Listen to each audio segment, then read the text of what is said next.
उमापतिं सुरगुरुं वन्दे जगत्कारणं वन्दे पन्नगभूषणं मृगधरं वन्दे पशूनां पतिं वन्दे सूर्यशशाङ्कवहिनयनं वन्दे मुकुन्दप्रियं वन्दे भक्तजनाश्रयं च वरदं वन्दे शिवं शङ्करम् ॐ मृत्युञ्जयाय रुद्राय नीलकण्ठाय शम्भवे अमृतेशाय शर्वाय महादेवाय ते नमः।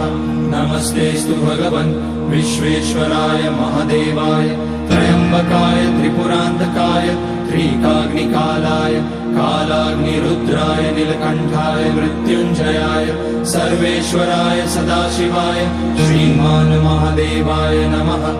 ॐ नमः शम्भवाय च मयोभवाय च नमः शङ्कराय च मयस्कराय च